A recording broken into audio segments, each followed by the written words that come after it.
Annoncé au sommaire de ce journal, les autorités de la République démocratique du Congo invitées à prendre de mesures correctives vis-à-vis des auteurs de cas de violation et atteinte aux droits de l'homme. Madame, Messieurs, voilà ce qui ressort du rapport rendu public ce mardi 14 juillet 2020 en la salle de l'hôtel Sultani par la Commission nationale de droits de l'homme.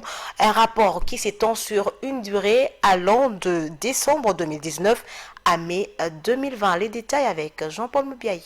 J'autorise la présentation du rapport et je vous remercie. C'est un rapport qui porte d'une part sur la situation des droits de l'homme et des défenseurs des droits de l'homme.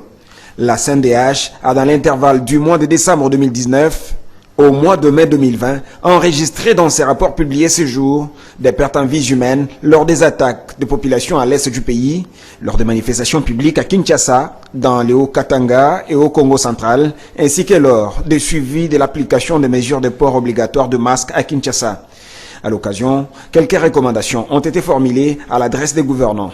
Au président de la République d'assurer par son arbitrage le bon fonctionnement des institutions en général et en particulier du Parlement. De nommer les magistrats, une fois recrutés par les conseils supérieurs de la magistrature, aux cours et tribunaux, conseil supérieur de la magistrature, de poursuivre et condamner les auteurs de violations et atteintes aux droits de l'homme, de respecter la procédure pénale en cas de poursuite des personnes jouissant des immunités. L'objectif pour la CNDH est d'obtenir de tous le changement de comportement. La CNDH, en tant que conseillère de toutes les institutions de la République en matière de droits de l'homme, elle vient de publier ces rapports pour que chacun se retrouve dans ces rapports et change les comportements. C'est prendre des mesures correctives pour que de telles situations ne puissent plus revenir. Par rapport à la population et aux groupes dans la population organisés, qu'ils puissent changer de comportement parce que ce soit les atteintes, que ce soit les droits de l'homme, une fois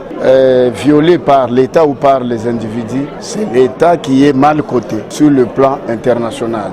À noter que le dit rapport sera publié et transmis au président de la République, à l'Assemblée nationale, au Sénat, au gouvernement, à la Cour constitutionnelle, à la Cour de cassation, au Conseil d'État, à la Haute Cour militaire et au parquet pré-juridiction.